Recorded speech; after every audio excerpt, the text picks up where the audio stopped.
आज मी बनवत आहे मिसळ पाव। असं त्याच्यासाठी मी घेतलं थोडासा ओला खोबरा, 2 हिरवी मिरची, थोडीशी कोथिंबीर आणि टोमॅटो।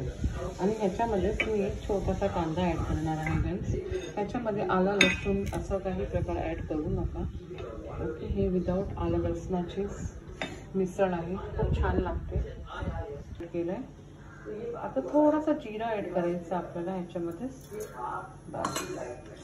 आणि एकदम जराशी एवढीशी बघा दालचिनी छोटीशी आणि एकच लवंग ॲड करा बस। आता आपण ग्राइंड करून घेऊया गाईस। थोडासा बेसन आपल्याला थोडा भाजून घ्यायचं आहे। ओके, थोडा एकदम असा फ्लेवर येईपर्यंत भाजून आणि मग ते आपल्याला मिसळमध्ये ॲड करायचं। त्याच्याने एक फ्लेवर आणि टेस्ट खूप छान येतं।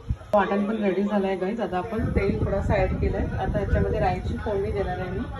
त्याच्यात कढीपत्ता सुद्धा ॲड करू नका आणि थोडीशी हिंग ॲड करूया आपण। मिसळ करणार आहे ती मूग मटकीची आहे, मोड आलेली मूग मटकी छानपैकी तडतडली राईस। आता आपण हिंग ॲड केलं, हिंग ॲड केलं त्याला आपल्याला मसाला ॲड करायचा आणि मसाला छानपैकी भाजून घ्यायचा आहे आपल्याला।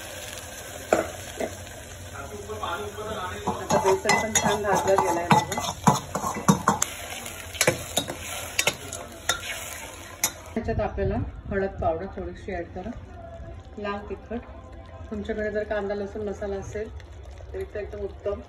आता हा माझा मालवणी मसाला मी ॲड केला, धने पावडर थोडीशी आणि मीठ।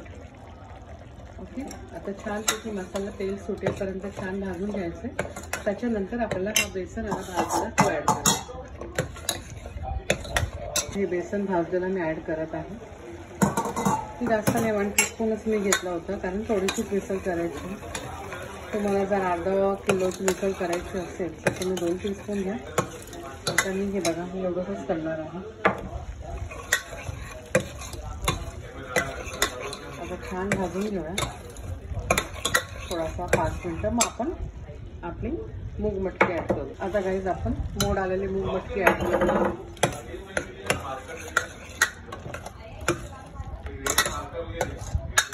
तुम्ही अशी मिक्स भेळ सारखी पण करू शकता। ह्याच्यावर थोडेसे छोले, व्हाईट चणे, काळे चणे, वाटाणे हे सर्व ॲड करून तुम्ही तसं सुद्धा करू शकता। डायरेक्ट ॲड केलं आहे तुम्ही। मूग मटकी थोडासा उकडून पण घेऊ शकता। ओके, मी सिंपल मेथड मी तुम्हाला दाखवलं। मला ते तसं बटाटे उकडून बटाट्याची भाजी करा, मग मूग मटकी सेपरेट उकडा, त्याच्यामध्ये भरपूर टाईम जातो गाईज। ही झटपट आहे एकदम। आता ह्याला आपण 2 शिट्टी करून घेऊया आणि मग ह्याच्यावरती मस्तपैकी तरी येणार। हा हा हा, तर छान सुगंध सुटला ना गाईज। आता गाईज आपली मिसळ रेडी झाली आहे। सो आता आपण सर्विंग करायला घेऊ। सो मी इथे पहिला पाव ठेवून घेते। हे पहा, हे माझ्या मुलाची आवडती डिश आहे मिसळ पाव। सो मस्त झाला एकदम झणझणीत। हा हा हा, गरमागरम मिसळ पाव। आता आपण सर्विंग करू।